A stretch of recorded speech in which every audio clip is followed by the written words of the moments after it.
Olá, seja bem-vinda a mais um episódio do De Frente com Elas. Fim de ano chegou, época de festas, festa de Réveillon, festa de Natal, festa nas empresas, minha festa de aniversário. Faço aniversário agora no dia 22 de dezembro, então eu nunca tenho festa, tá bom, meninas? Mas eu estou aqui com duas convidadas muito especiais que elas sim sabem fazer uma festa muito bem feita na parte da preparação das mesas. Você já ouviu falar de mesa posta? Está super em alta, inclusive já participei de um treinamento com essas participantes aqui do nosso podcast, das nossas convidadas hoje. Deixa eu apresentá-las. Vanessa Ribeiro, ela que é especialista em etiqueta. Ana Júlia Lemos, especialista em mesa posta. Elas vão contar um pouquinho aqui da história delas e hoje da atuação profissional nesse segmento da mesa posta e da etiqueta também.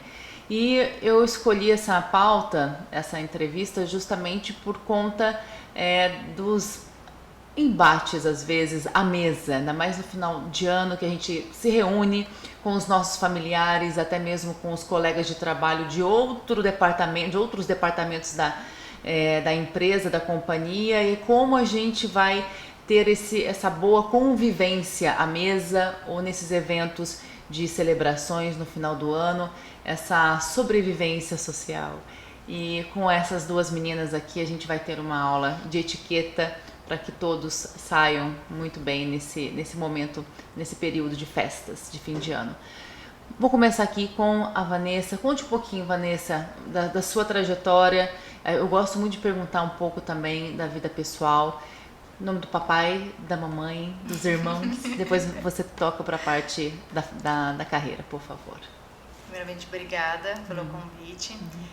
O nome do meu pai é Luiz Eduardo, da minha mãe é Heloísa, né? Eu sou a filha do meio. O meu irmão, que é o meu primeiro, né? Que é o Luiz Eduardo, que é o nome do meu pai, só que no caso tem o Júnior no final. E a minha irmã, que é a Juliane, né? E eu sou a Vanessa, que sou a do meio, né? A filhinha do meio aí. Meu irmão ele é um ano mais velho que eu, e a minha irmã a gente tem uma diferença de 3 anos. Ela já é a caçula aí da família. Hoje todos somos casados, só o meu irmão que tem filho, Okay. né? Nem eu e nem a minha irmã não optamos por ter filhos, então só temos um sobrinho na família. Que é mimado pra caramba, né? O alvo do amor ali das tias babonas. Eu também sou tia babona, sei como é. Uma delícia. Você nasceu aonde, Vanessa? Eu nasci aqui em São José dos Campos mesmo, só que meus pais são de Caçapava, né? Meu pai e meus irmãos são de Caçapava. E eu nasci aqui em São José dos Campos e morava pra lá, né? Agora, depois de faz uns 5 anos que eu moro aqui em São José dos Campos. Vou passar aqui pra Ana Elisa. Fala um pouquinho da sua história também. Você é joseense? Sou joseense, nascida e criada aqui. Saí de São José, na verdade, só para fazer faculdade, mas depois já voltei rapidinho. O nome do papai e da mamãe? Meu pai é o Carlos, famoso Carlinho, e a mamãe, que é a dona Juscelia. E eu tenho um irmão mais velho e uma caçula também, a Sarinha. Também sou a do meio. E eu sou casada. Casada há 7 anos, tenho uma filha de quase 2, a Alice, e a alegria da nossa vida. Muito bem. Conte um pouquinho, Vanessa, da sua trajetória profissional e o seu momento hoje na sua profissão. Eu sou formada como secretária executiva, né? Me formei como secretária executiva. Fui empreendedora, então eu tive 3 empresas. Eu tive uma empresa que era de fabricação de alianças, né? Então eu fabricava alianças de casamento, trabalhava com ouros e pedras preciosas, na época, então, diamante, rubi, esmeralda. E também depois eu tive uma empresa familiar também que era voltada para o meio ambiente. Então, desde a parte de jardinagem até palestra, a gente entrava com a parte do IPI, palestra para meio ambiente e tudo mais. A gente chegou a fazer um projeto na época aqui na cidade de Caçapava, que foi a limpeza da beira do Rio do Paraíba. Então, esse projeto ficou depois para a Vanguarda, na época que filmou e tudo mais. Então, eu tive essas 2 empresas foram familiares, né? E aí teve depois a empresa que é de joias. Logo depois eu saí dessa área, voltei a trabalhar com CLT, trabalhei na companhia aérea, que hoje é a Latam, mas eu trabalhava na época, era a TAM na época. Você foi comissária de bordo? Não, eu fui, trabalhava no check-in. Ah, ok. Todo mundo queria Uma mulher bonita dessa é comissária de bordo. E na época quando eu entrei foi até engraçado, porque tava tendo teste também, tanto para check-in quanto para comissário de bordo. E o pessoal, você vai fazer para comissário de bordo, né? Eu falei, não, pro check-in. O pessoal, como assim? Você vai fazer para comissário? Eu falei, não, porque eu não tinha o curso de comissária, né? E aí foi na época que eu entrei para trabalhar na TAM, então eu fui embora para Guarulhos, morei em Guarulhos. Eu trabalhei na época que era a TAM. Eu entrei logo depois que teve aquele acidente em Congonhas, que o avião saiu fora da pista, né? E aí eu entrei logo depois, que era um caos ainda o aeroporto, hoje é muito mais tranquilo, né? Eu entrei depois, aí saí da companhia aérea, porque eu tive problemas sérios de saúde lá por conta da poluição. Eu tive que escolher ou ficava na companhia aérea ou eu saía. Que tipo de problema de saúde que você teve? Eu tive um problema muito sério respiratório, por causa da sinusite, porque na época até o médico, foi até engraçado, ele falou assim, será que está compensando o que você está ganhando aqui? Porque o que você está gastando com a sua saúde, ele falou, olha, como você morava, porque eu cresci em chácara, meus pais moram até hoje em chácara. Então eu tive toda uma qualidade de vida, né, boa ali em relação, principalmente à parte respiratória. E eu fui para uma cidade totalmente com mais poluição, por conta do querosene, que nem por conta do avião e tudo mais. E aí ele falou, olha, você está com um problema muito sério respiratório. Eu fiquei internada várias vezes por conta disso. Uau! E aí ele falou assim, ou você continua trabalhando ou você para a carreira. E aí na época eu escolhi, falei, eu vou pedir para a companhia aérea me mandar embora, porque eu estou gastando mais do que trabalhando. E aí eu na época pedi para ser mandada embora. Aí eu voltei aqui pro Vale, aí trabalhei em várias outras áreas, trabalhei como secretária executiva, trabalhei em clínicas, tudo mais, aí resolvi voltar a empreender. E aí eu tive uma empresa, eu comecei a empreender na área da costura, que eu também sou modelista e costureira. E aí eu comecei, foi logo depois da pandemia, que eu comecei a trabalhar com a parte da moda mesmo, que é a fabricação das peças de roupa. E a carreira que seria de consultora de etiqueta começou na época que eu comecei a fazer a faculdade de secretária. Então, desde a época que comecei como modelo também, já comecei a aprender a parte da etiqueta e eu fui me especializando. E era uma área que eu era muito apaixonada. Eu sempre fui fazendo vários cursos de consultora de etiqueta ali, mas um determinado tempo, né, meio que a carreira meio que estacionou. As pessoas não davam tanto valor para consultora de etiqueta. Então eu cheguei a estacionar, hoje sou certificada internacionalmente como consultora de etiqueta, que a gente fala que dentro da consultora de etiqueta a gente tem a parte da mesa posta e hoje temos a parte comportamental. Então por isso que eu falo, hoje eu sou consultora de etiqueta, porque eu trabalho com as duas áreas. Então são duas ramificações, a mesa posta e a parte comportamental. Né? Então na verdade eu sou consultora de etiqueta porque eu trabalho as duas áreas, né? E aí agora esse ano eu voltei a trabalhar quando as pessoas começaram a pedir. Então a partir desse ano as pessoas começaram a sentir mais a necessidade da etiqueta. E aí eu comecei a voltar a trabalhar na etiqueta. Só que eu fui perceber que essa paixão minha pela consultoria de etiqueta já estava no sangue. Quando eu descobri que a minha bisavó é francesa. Nossa, que chique! E a etiqueta começou na França. Então a história da etiqueta começou lá. Então essa paixão não veio assim, né? Já veio da família aí e realmente eu sou apaixonada pela área. Então, vou aproveitar esse gancho, conte um pouquinho da história da etiqueta. Já que você tem uma avó francesa e você está explicando que a etiqueta nasceu na França. Sim, a minha bisavó, por parte da minha mãe, ela é da França, né? E ela veio naquela época, ela veio pelo navio que teve para cá para o Brasil. E a etiqueta ela nasceu na França com Louis XIV. Então toda a história da etiqueta começou lá na França. Então assim, desde a base da etiqueta começou lá e depois ela foi indo para outros lugares. Assim como a gente tem a etiqueta europeia, nós temos a etiqueta americana, que são duas etiquetas diferentes. Então a europeia, que no caso seria a etiqueta mais requintada, que é a que a gente usa no reinado, a rainha e tudo mais, a gente usa que é a etiqueta mais requintada ali, e a etiqueta americana, que ela é mais informal, né? Então, muitas coisas são parecidas dentro da etiqueta e algumas coisas são um pouquinho diferentes ali, principalmente no caso no manuseio dos talheres ali, que tem uma diferenciação. Mas o restante é praticamente parecido. E a etiqueta, como ela começou na parte da europeia, cada região ela foi chegando de uma forma. E as pessoas foram adaptando para os seus costumes. Assim como aqui no Brasil a etiqueta não chegou a vingar, entre aspas, dizendo, por conta da cultura brasileira. Porque quando lá já estava muito na frente, aqui, pela cultura brasileira ser uma coisa bem mais informal, a etiqueta ela não chegou a vingar tanto aqui no Brasil. Porque nós somos um país mais informal. A etiqueta começou a ter um pouquinho mais de peso aqui pela etiqueta americana e não pela europeia, que é a mais requintada. Como é a etiqueta americana que é aplicável, mas que se adaptou mais aqui no Brasil? É justamente a parte do manuseio dos talheres, que seria, vamos supor, que seria a faca sempre vai permanecer na mão direita, ela nunca vai mudar, e o garfo na mão esquerda. Só que na etiqueta americana, o garfo vem para a mão direita. Então, a etiqueta americana, ela trouxe isso. E com isso os brasileiros, tanto que a maioria dos pessoal faz o quê? Passa o garfo para a mão direita. Então ficou mais informal por conta por a gente estar mais próximo dos Estados Unidos, então começou a vingar mais a etiqueta americana aqui, por ser mais informal, mais por conta da cultura brasileira mesmo. Muito bem. E é uma parceria perfeita com a Ana, né? Porque vocês se complementam, inclusive são parceiras de negócios. Hoje você está atuando muito na consultoria de etiqueta, Vanessa. Sim, hoje atualmente, desde esse ano, eu peguei mais foco na etiqueta. Hoje eu trabalho mais na etiqueta comportamental. Tem a etiqueta mesa pós, que justo no caso eu trouxe junto com a Ana, que a gente fez a parceria, e que ela é mais a área dela, e hoje eu trago ela.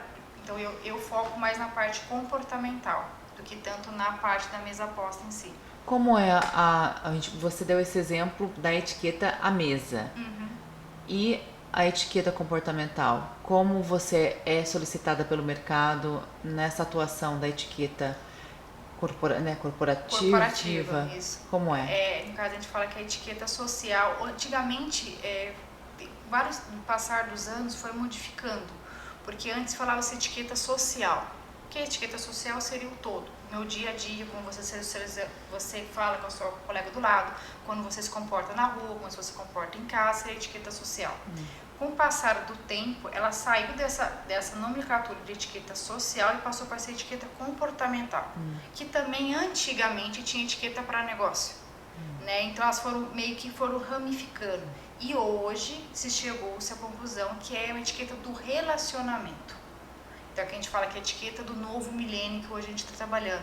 Então é justamente a etiqueta do relacionamento, é como me relaciono com o outro, como me comporto com o outro. Isso dentro das empresas, como dentro da sua casa, dentro dos eventos, né? Aqui, como a gente está conversando. Então é a etiqueta do relacionamento. Então hoje a gente fala que é a etiqueta comportamental. Então ela saiu dessas nomenclaturas que eram divididas antes, a social era uma coisa e a etiqueta para negócio era outra, eram duas ramificações. Agora se juntou-se porque tem muitas coisas que se conversam porque está ligado a todo o relacionamento e agora mudou-se para a etiqueta do relacionamento comportamental. Hoje é um grande desafio nas empresas. A gente começou comentando aqui sobre as festas de fim de ano, as confraternizações e os choques de cultura, a parte mesmo comportamental e o relacionamento para o sucesso de um negócio, para o sucesso de uma carreira.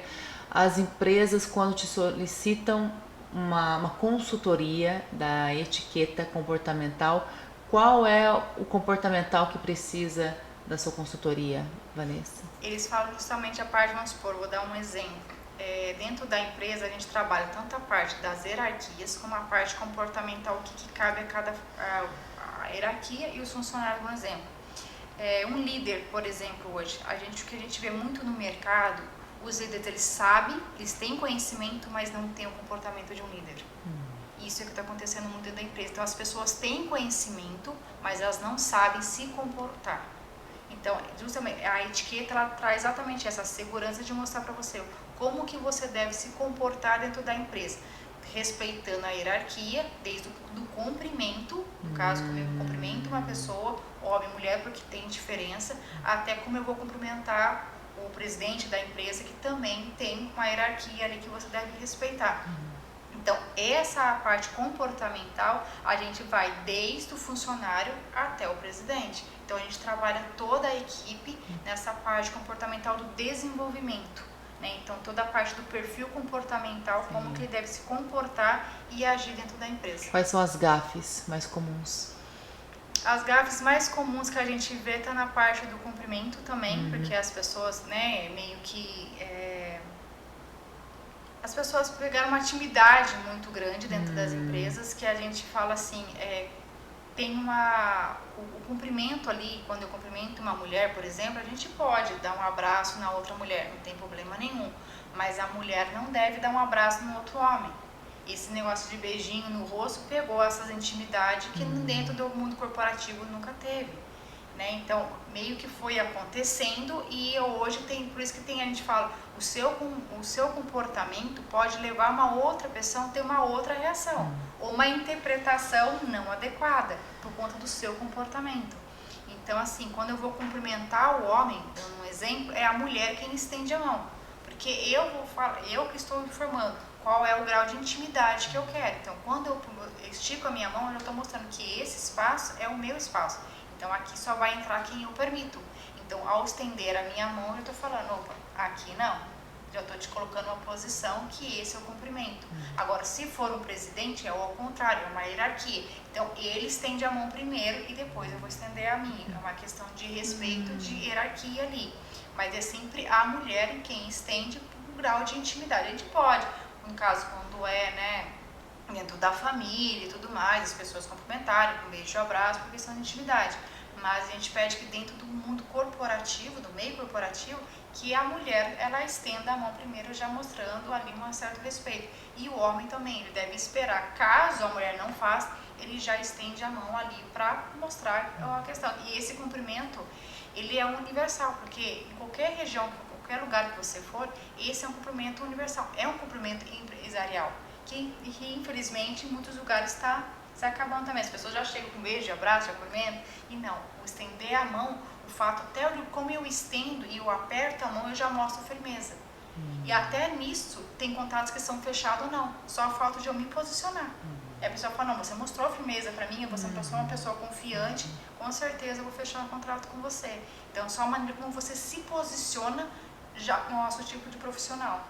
Eu tenho um perfil, você comentou dos perfis comportamentais, o meu perfil que eu fiz inclusive com a Érica Bezerra Diamante, que será a próxima entrevistada por mim em janeiro, porque a gente vai falar das resoluções do início do ano, as metas, os objetivos, como tirá-los do papel.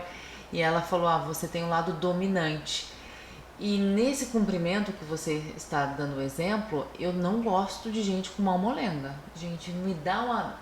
Cara, por favor, sabe? Ainda mais homem. Eu entendo que o homem, ele tem a força natural, ok, mas ao mesmo tempo ele tem que demonstrar firmeza numa reunião de negócio, que hoje em dia estamos aqui, as mulheres cada vez mais empoderadas, ganhando espaço, liderança, né? A gente é dona de empresa, então a gente já se coloca no C-level, no nível já de CEOs, e aí você muitas vezes fecha negócio com um homem e ele também tem que se posicionar em termos, às vezes ele é o meu fornecedor, ele é um contratado da minha empresa. O homem, ele pode sim ter a delicadeza, esse respeito, porém uma mão firme, e as mulheres também. Sim. É uma segurança, pelo menos para mim, eu gosto muito dessa parte a firmeza, do tato com as pessoas. A firmeza quando Faz sentido, Ana, para você também? Não, eu acredito que sim. Eu trabalhei muito tempo com contratações, né, em gestão de contratos, e essa é uma das coisas, né, que a gente às vezes faz reuniões e recebe pessoas e fica aquela impressão, né? Então, acho que essa questão do comportamento que você tem nos seus relacionamentos, especificamente falando, né, de negócios comerciais, isso pode muitas vezes direcionar o desfecho, né, do que aquela reunião vai ser ali, vai significar, né? Sim. Firmeza, segurança, confiança, confie no meu trabalho, confie. O olho no olho, isso é verdade, bem lembrado. Não, é o não verbal que comunica muita coisa. Tanto que na hora que quando a gente vai cumprimentar a outra pessoa, a mão ela é firme e eu olho no olho da pessoa. é um olhar firme para a pessoa. Então, estou cumprimentando, é um olhar firme. O primeiro contato que a gente faz, a gente já mostra a firmeza ali. Se a pessoa faz aquela mão mole ou já olha para baixo, já a pessoa já está mostrando uma certa insegurança. Sim. Ana Júlia, fala um pouquinho da sua trajetória profissional, por gentileza. Sim, claro. Prisa, eu me formei em engenharia civil lá em 2012. Eu estudei na Unesp, em Guaratinguetá. Passei lá meus 5 anos, que eram devidos do curso, um curso integral. O que significa que eu comecei a trabalhar um pouco tarde. Comecei a trabalhar, eu devia ter uns 21 anos, com um estágio. Foi um estágio aqui em São José, então eu regressei para essa cidade maravilhosa que é a nossa São José dos Campos. E em 2014 eu comecei a minha especialização em design de interiores. Eu acho que talvez todo mundo aqui tenha passado pela época do vício do Irmãos à Obra. Então eu não perdia um episódio e aquele negócio vicia. Eu falei, eu vou atrás de um negócio desse pra mim, gente. Comecei minha especialização, fiz 2014, 2015 e 2014 também foi o ano que eu entrei no meu primeiro emprego oficial. Fiquei quase 10 anos, uma grande empresa da indústria. E lá dentro eu trabalhei sempre na mesma área de projetos de logística. Comecei como especialista de campo, eu acompanhava a execução de projetos de obras. E aí ao longo dos anos, né, a gente foi aprendendo e construindo, né, a nossa carreira. Cheguei como gerente nacional dos projetos de capacidade de armazém. Então todos os projetos que eram referentes a centros de distribuição que precisavam de ampliação ou de repente o lugar onde a gente estava ficava pequeno, por demanda de mercado mesmo, precisava de um armazém maior. Então eu viabilizava ora como especialista, ora como gerente junto à minha equipe. A gente viabilizava a mudança para um novo endereço, às vezes a escolha de um terreno, desde a escolha do terreno até entregar a chave na mão do gerente que ia operar, né, ali. Então eu passei muito tempo da minha vida fazendo isso. Eu não abandonei a engenharia, ainda presto serviço, especialmente com ajuda e consultoria para a gestão de obras mais particulares agora, né? Mas como eu falei no meio do caminho, né, eu encontrei o design e acho que uma coisa meio que leva a outra e encontrei também o curso de Personal Organizing, que eu sempre gostei muito dessa parte de ter organização, de ter as coisas muito práticas. O design ele traz muito de funcionalidade, que conversa muito com o conceito de personal organizing também. Então eu tenho essa formação e ali também no meio do caminho chegou a Mesa Posta, que no fim das contas eu gosto de dizer que tudo isso ajuda a gente a construir a experiência do lar de uma maneira assim, com mais harmonia, com mais tranquilidade, com mais praticidade para o dia a dia. Então, desde um projeto lá na construção da sua casa, quando você, né, toca direitinho com os fornecedores, para não ter muita dor de cabeça, né, e pensando no projeto com design que tem uma funcionalidade para sua família, né? Então, todas essas etapas. E aí a gente chega no que eu chamo da cereja do bolo, que é a mesa posta, que ok, está tudo pronto na estrutura física aqui. Como que eu vou habitar dentro dessa casa, junto com a minha família, né, junto àquelas pessoas que eu amo, né? Então eu encontrei a mesa posta, deve ter talvez uns 5 anos, sem nem dizer como, algo começou como um hobby. E depois eu procurei me especializar e enfim, a gente fala que a mesa posta ela diz muito sobre relacionamento, né?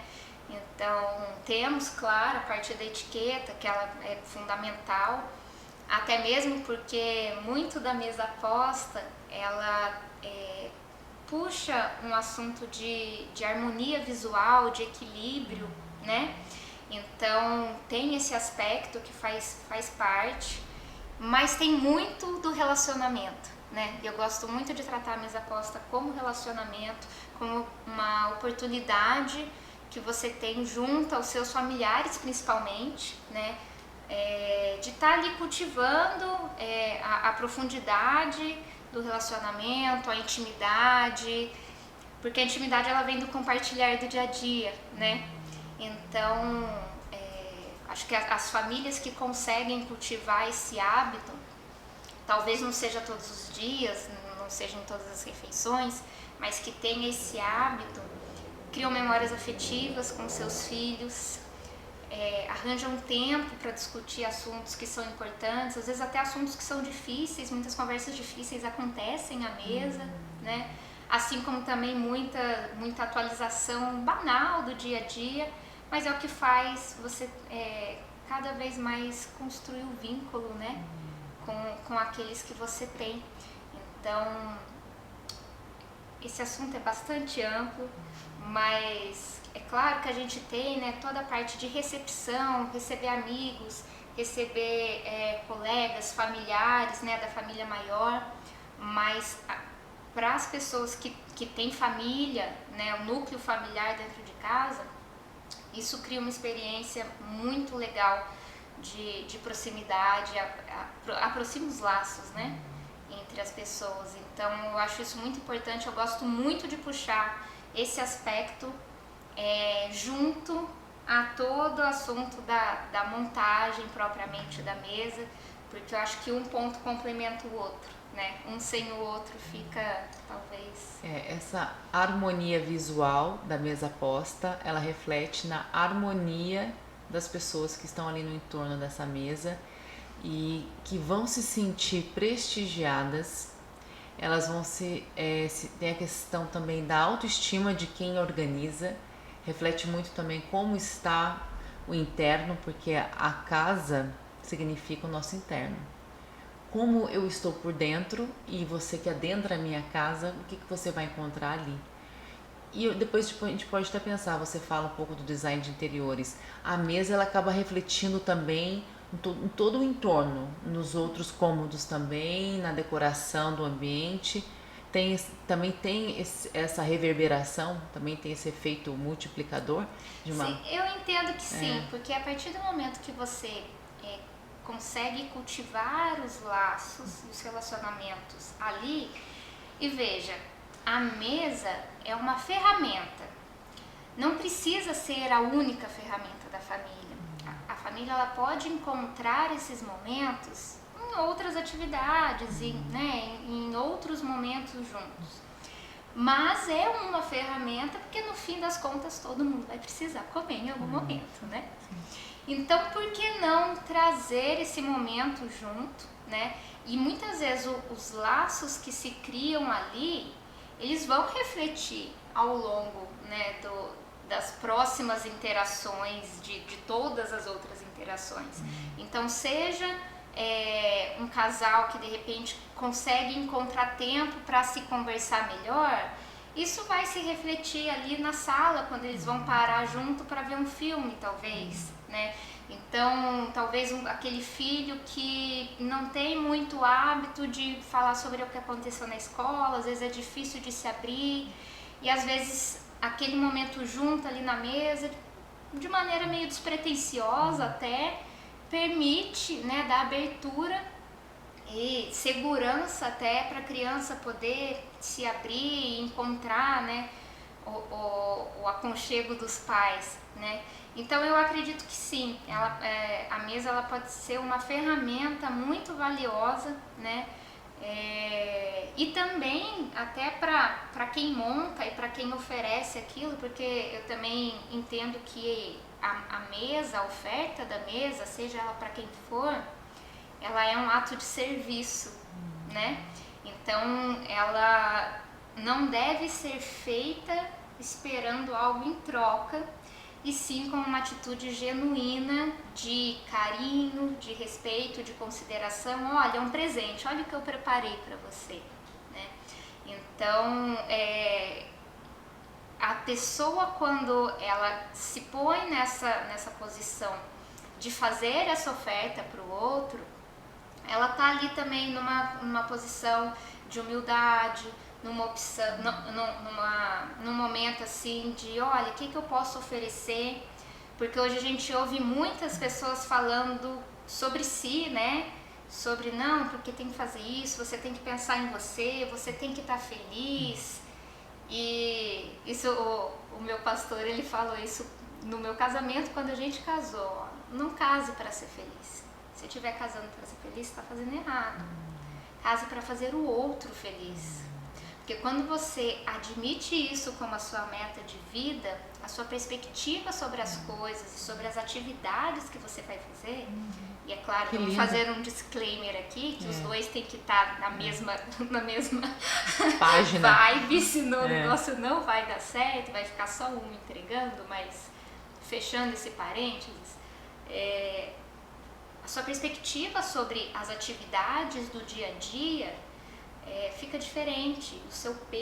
O peso que talvez aquela rotina do dia, né, com os anos traz para o seu relacionamento, isso pode ser reduzido. E na mesa é um momento da gente fazer essa oferta, né? E também o outro lado de quem recebeu, falou assim, nossa, olha só o que a minha esposa montou para mim, olha o que o meu marido montou e preparou para mim nesse jantar, olha só como minha mãe monta essa mesa. Quantas pessoas não falam de, eu lembro da minha mãe, às vezes sem muito requinte, às vezes num copo de requeijão, mas a minha mãe sempre colocava a mesa pra gente tomar café da manhã. Quantas histórias a gente não ouve sobre isso, né? Então, é aquilo que a gente comentou, tem a parte da harmonia visual, tem toda a parte da beleza, e a gente trabalha muito isso e não desvaloriza isso, mas o mais importante são as pessoas, né? O que eu vou oferecer e o que eu estou pretendendo que o outro sinta ao receber essa minha oferta, né? Então, né, fechando o gancho da sua pergunta, efetivamente, acredito que sim, porque aquilo que se constrói ali na mesa acaba perpetuando para as outras interações ali do dia a dia. Muito lindo. Vamos comentar sobre os erros e gafes à mesa nesse período de festa, muita reunião familiar, reunião na empresa. Quais são as gafes, erros mais comuns à mesa, Vanessa? O comportamental também, pode ser ali naquela rodinha, todo mundo tentando brindar, fazendo algumas piadas, mas qual é a orientação, qual o manual de etiqueta para sobreviver agora às festas em família e também nas empresas? Como a Ana tinha comentado, né, a etiqueta, a mesa, ela é usada hoje, muito se fecha negócio, né, sobre a mesa, né. Então, a parte comportamental, ela vai desde a parte como em relação ao respeito com o outro. Então, a forma como que eu sento a mesa já diz em relação se eu estou ou não invadindo o espaço do outro. Então, como é montado até a forma da mesa, ela é justamente para respeitar o espaço individual de cada pessoa, ao ponto que a gente consiga interagir sem invadir o espaço do outro. Então, desde o manuseio dos talheres ali, em relação a como que eu uso o guardanapo, como que eu uso uma taça, que você comentou, uma das gafes, que eu sei que agora no final do ano, eu sei que todo mundo adora levantar a taça e bater, a gente não bate a taça na etiqueta. Vocês sabiam disso? Segundo a etiqueta, a gente só acena. Só acena. Você pode até chegar mais próximo. Mas nada do tintim ali. Nada de bater a taça. Viu, pessoal? Somos chiques. Eu acho bem mais prático às vezes. A pessoa tá do outro lado da mesa, você só acena. Precisa estender a mão. Não, fazer aquele congestionamento porque ali de taça. Não é? Até por conta que a taça, por ela ser um cristal, o fato de você bater, ela trinca.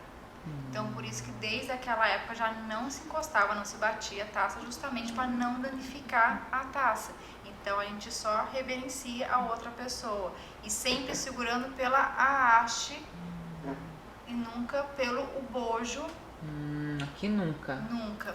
Na verdade, sempre. Se mudou, se faz pouco tempo o fato de segurar pelo bojo. Então, se muitas pessoas vão ver, a nossa rainha aí, tem hora que ela tá aqui, tem hora que ela tá no bojo, tem hora que ela tá na haste, tem hora que ela tá no bojo, por conta disso, porque mudou faz pouco tempo, por conta que A etiqueta, o que ela faz? Ela sempre busca estudar não só a cultura, porque a etiqueta ela respeita tanto a cultura quanto a parte da religião em si. E em relação ao estudo, percebeu-se que o fato de eu segurar no bojo, eu esquento a bebida, principalmente no caso do vinho, eu acabo alterando o teor da bebida. Então, a gente segura pela haste para não esquentar a bebida. E também pelo fato que ficava feio também várias marcas e digitais na taça. Então, a gente segura pela haste e nunca pelo bojo da taça. E nunca bater as taças também. Então, essa é uma das gafas que as pessoas comentam, acabam cometendo também no final do ano. E agora, no final do ano, nós temos as festas. E eu sempre procuro falar, gente, festa de final de ano com fraternização é hora extra. Ponto. Porque como que você vai se comportar nessa hora extra? Da mesma forma como se você estivesse se comportando dentro da sua empresa. Por mais que seja com fraternização, a gente sempre procura, a sua reputação ela é criada quando você sai da sala. Ali que as pessoas vão dizer quem é você. Então, a gente sempre procura assim, como que você quer ser lembrada no dia seguinte? Então, o seu comportamento ali já vai ter aquela fama depois no dia seguinte das festas. Então, a vestimenta é como você iria para a empresa, porque é uma hora extra, então você está trabalhando, é uma confraternização, mas é uma hora extra ali. A gente fala isso da etiqueta também se a pessoa não errar. Então, o seu comportamento ali vai ser o mesmo da empresa, porque você está sendo avaliado. Inclusive, muitas pessoas acabam perdendo o emprego por conta do mau comportamento nas festas. Tem pessoas que bebem, passam, põem roupa curta, e fala alto, sobe em cima da mesa, tira sapato, o pessoal já se sente à vontade. E festa de final de ano, a confraternização, nada mais que uma hora extra. É só uma hora estendida ali de confraternização. Então, o seu comportamento tem que ser o mesmo que você tem todo o período do ano dentro da empresa. Então, o seu comportamento não pode ter essa diferenciação. Inclusive, eu sempre falo, cuidado com o que você faz nos bastidores. Porque o seu comportamento diante dali, da empresa, às vezes as pessoas têm uma postura, têm um comportamento, e quando a gente vai encontrar a pessoa tem outro comportamento, está totalmente desleixada, um comportamento rasgado, tem umas pessoas que colocam os outros materiais e tudo mais. Então, a gente fala assim, o seu comportamento, as pessoas estão avaliando o tempo todo. Então, inclusive, quando você está se comportando fora os bastidores, no seu dia a dia, tem que ser o mesmo que você tem dentro da empresa. Então, a mesa, por exemplo, além das reuniões que são fechadas hoje, a mesa, inclusive de como você senta, as posições de quem senta à mesa, por exemplo, tem uma hierarquia de quem vai sentar na ponta, quem senta do lado direito, quem senta do lado esquerdo.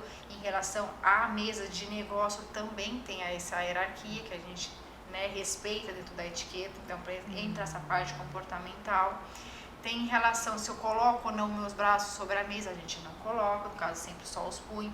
Mesmo na mesa de reunião a gente não costuma debruçar, porque já mostra também o fato de você estar lá, a pessoa está conversando, você está lá assim, já mostra que você já não tem interesse, ou que você está entediado em relação ao assunto, então a gente também não debruça sobre a mesa. Celular na mesa, se for uma mesa de negócio, por exemplo, vamos supor que você esteja num restaurante, celular sempre virado de cabeça abaixo. Olha. Justamente porque o fato de ele ficar virado para cima, você fica vendo as luzinhas acendendo, as notificações, a pessoa está falando, você para prestar atenção.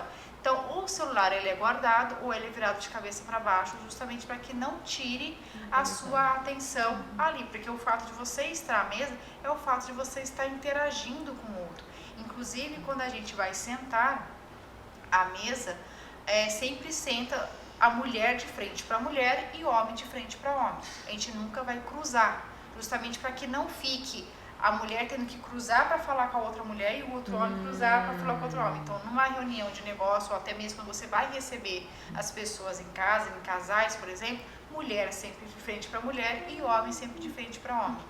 Justamente para que você tenha... Então, a anfitriã tem que pensar nisso também. Sim. Nessa disposição à mesa, quem vai sentar à frente para essa conversa. Exatamente, entre mulheres. Justamente para não ficar aquela coisa um pouco constrangedora, que a gente fala, de você estar sentado na frente do marido da outra, tendo que cruzar a conversa que a gente fala.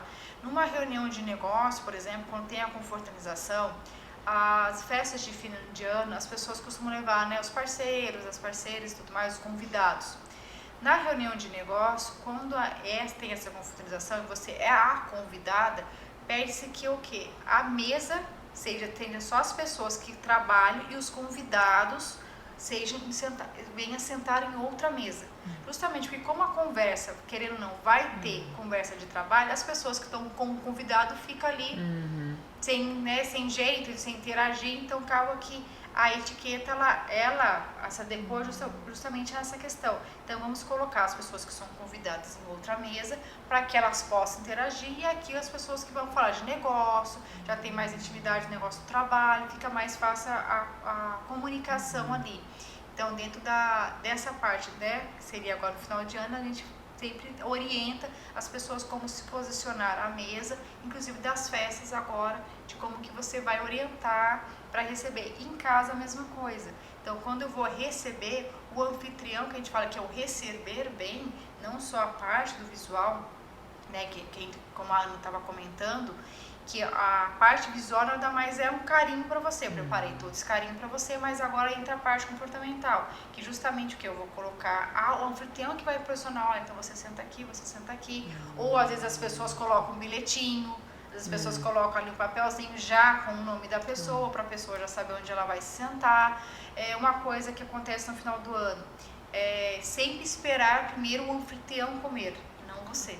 As pessoas já colocam na mesa e o pessoal já vai comendo. Não, a gente sempre espera primeiro o anfitrião. A partir do momento que sentou todo mundo e o anfitrião falar, tudo bem, vamos comer, todo mundo começa a comer junto. Então a gente sempre espera os anfitriões começar para que todos comecem. E as pessoas no final de ano, não, a pessoa já vai comer tudo.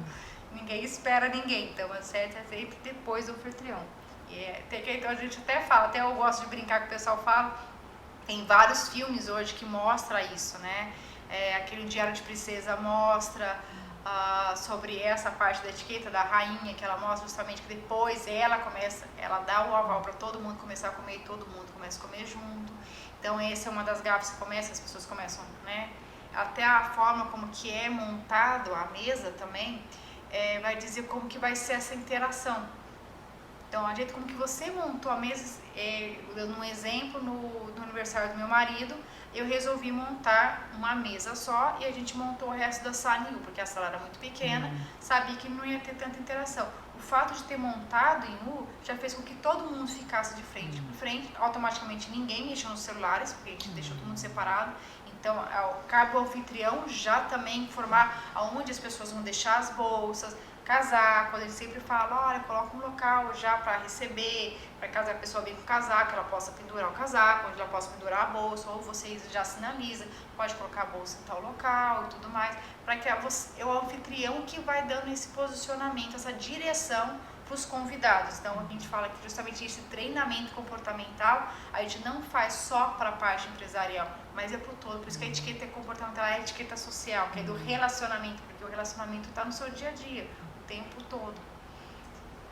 E agora, Ana Júlia, fala para nós qual é a tendência para a mesa posta para esse Natal 2023, para o Réveillon 23, 24. Explica um pouco para nós também esse conceito da mesa posta, do mesa decor, né? Table decor. Explique. Na verdade, a table decor ela é uma disciplina, por assim dizer, da mesa posta. E a mesa posta não é nada além do que literalmente a mesa colocada, né? Posta do verbo pôr, né? Então é a mesa colocada, oferecida ali pronta para o convidado. Inclusive a mesa posta, ela dá dicas do que vai ser servido, o que vai ser oferecido ali. Então, um exemplo que não vai se encaixar muito bem nas nossas festas de fim de ano, mas um prato fundo, ele vai sugerir que vai ter provavelmente uma sopa ali sendo oferecida, ou talvez uma massa, mas que essa massa não acompanhe uma proteína, porque toda vez que tem a proteína, mesmo tendo a massa, você precisa servir num prato raso. Então, a montagem da mesa, ela vai dar ali algumas dicas do que vai acontecer, né? Quem está sabendo, né? Quem tem o conhecimento vai entender, né? Um pouco do que está por vir, assim. Mas não tem nada diferente do óbvio. A mesa posta é a mesa colocada pronta para receber o convidado. E uma das coisas que que a gente fala muito dentro da etiqueta na mesa posta, é você facilitar ao máximo para o seu convidado a interação dele com aqueles objetos e com o que vai acontecer ali. Então, algumas coisas que o anfitrião não pode cometer a gafe. Algumas regrinhas, né? Não leve para mesa coisas que não vão ser solicitadas, não vão ser demandadas para uso, né? Então, esse exemplo que eu dei de um prato fundo, se você não vai servir uma sopa, né? Por que você vai colocar o prato à mesa? Por que eu vou? Não, eu quero usar o conjunto todo. Tem isso então, também. Não. Marca uma outra data, chama para um caldinho à noite. Entendi. Mas é isso. Vou colocar aqui 30 talheres diferentes porque eu acho o meu faqueiro bonito. Não, gente. Apresenta só aquilo que vai ser usado. Se você quiser servir uma entrada à parte do prato principal, você pode colocar ali o prato da entrada, que a gente, por cultura, por hábito, usa muito prato de sobremesa, que é o prato menorzinho, né? Acompanhado dos talheres de sobremesa, a gente pode fazer esse uso, por exemplo. Mas até falando em festas de fim de ano, não tem, assim, muita necessidade disso, não. O prato raso, ele atende muito bem, a não ser, é claro, que você queira montar uma mesa mais formal, mais elegante, porque dentro da mesa posta, a gente separa esses dois universos, digamos assim. Existe toda a formalidade da etiqueta, você vai ter ali peças, itens mais clássicos, sem assim muita informação, sem muito peso de estampas e tudo mais, né? Então, assim, peças mais lisas, uma porcelana branca ou ali um off-white, né?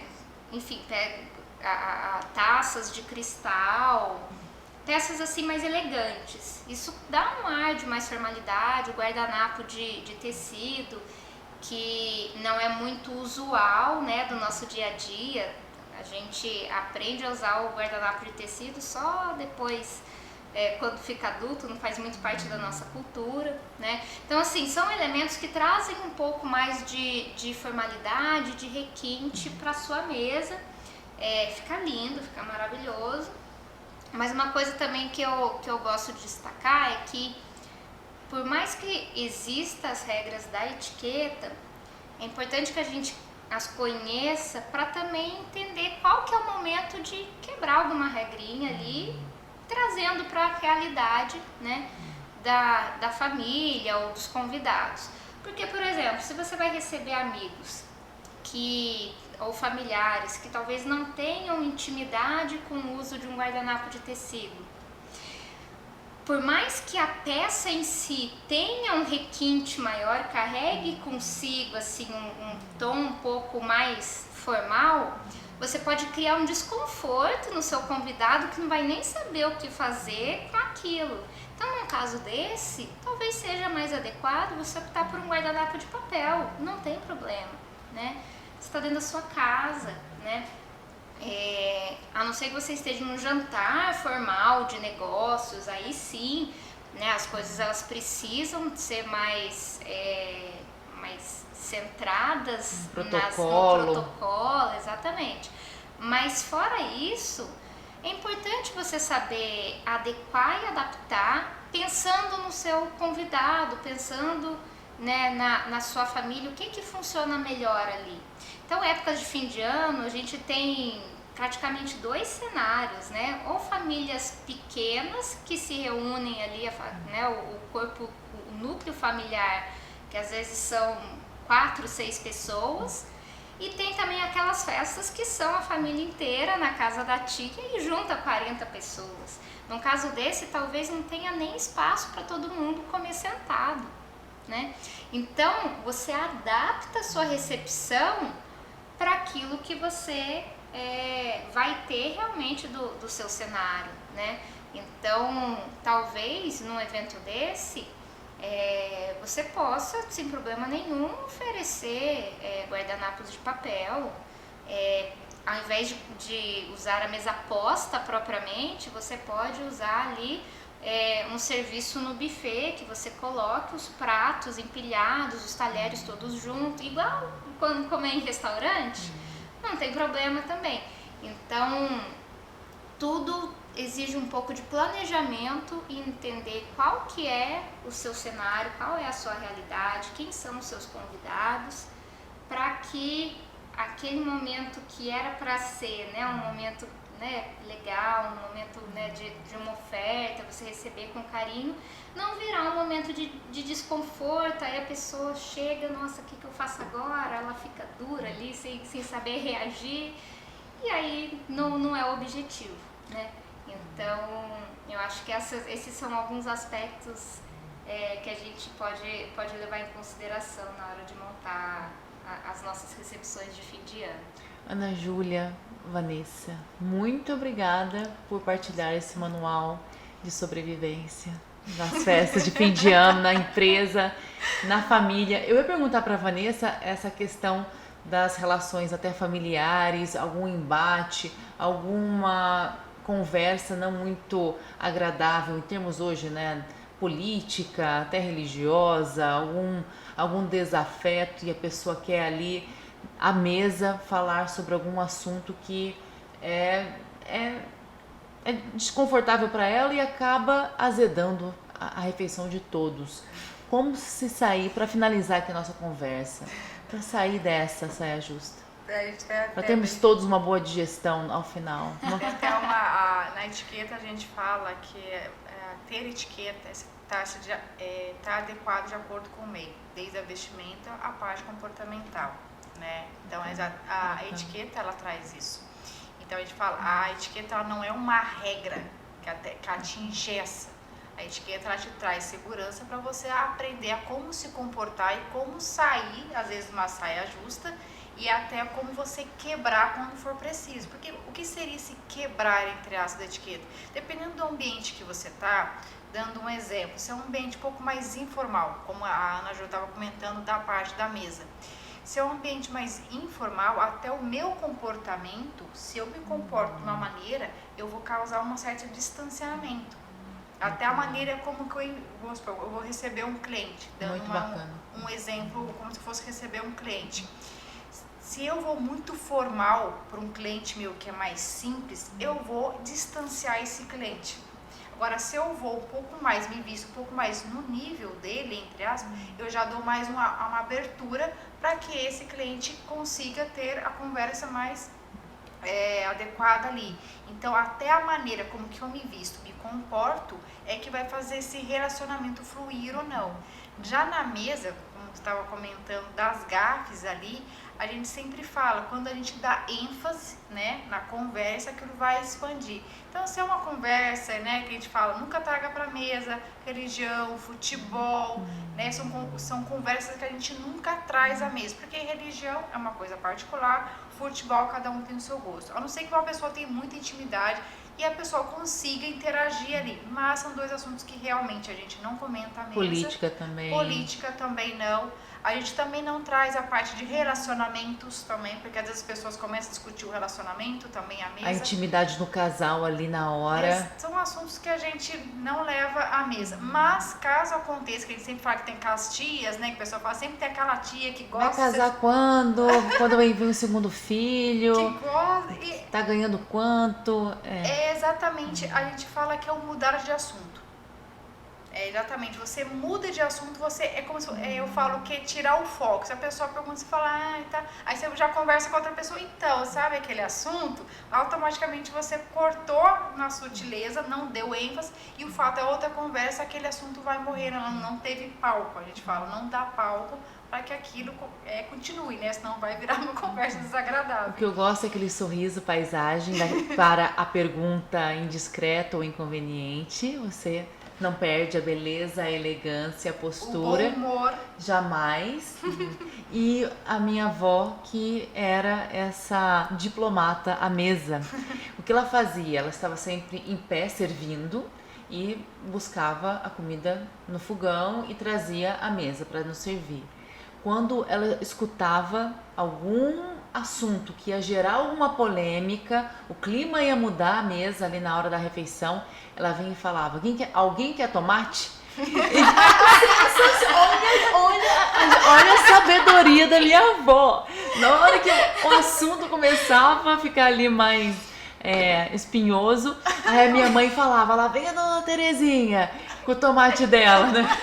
Quer tomate? Então assim, genial, olha a sabedoria da minha avó. Vamos mudar de assunto porque aqui não é o lugar, e ela querendo realmente promover a harmonia, a mesa, a harmonia, né, na família. Nunca vou me esquecer do tomate da minha vovó. A gente fala, o humor é elegante, né? Você ter humor é elegante. A gente fala, nunca perca o humor, né? A gente leva sempre com um bom humor ali, não tem erro. Sim, é a melhor solução. Meninas, muito obrigada. Obrigada. Lindas, maravilhosas. Admiro muito o trabalho de vocês. Vocês encantam o mundo, deixam o mundo mais bonito e perseverem dentro dessa nova fase profissional de vocês, que o mundo precisa ouvir o trabalho delas. É um trabalho muito diferenciado aqui no Brasil. Até a Vanessa estava explicando que é uma cultura nossa, a irreverência, porém existe um manual de etiqueta no social, à mesa, e o trabalho da Ana Júlia é encantador. Eu fiz um workshop com as duas, inclusive, super recomendo, de mesa posta. E uma coisa que eu aprendi, primeiro, o guardanapo. Eu tenho guardanapo, tá? Eu tenho guardanapo de linho maravilhoso, mas como você, né? Não vou falar, ela não vai falar aqui, que vocês têm que participar do workshop delas presencial, ok? E da Ana Júlia me inspirou. Aí eu já vou nas lojas, a gente já quer comprar, comprei até algum jogo lá natalino, com motivos natalinos, até mostrei pra ela, pratos verdes e taças vermelhas, e aí reverberou na sala, é isso que eu estou falando, reverberou na decoração da sala, por causa do workshop de vocês, e me trouxe autoestima, me trouxe um conhecimento. Tem que servir sempre água para o convidado, sempre a gente, é um conhecimento agregado aqui que gera valor para nós. E quando você serve, você monta uma mesa para, né, você vai servir, vai receber alguém, e você tem esse capricho, demonstra realmente um carinho, um respeito por aquela pessoa, e o ser humano, como ele vai observar.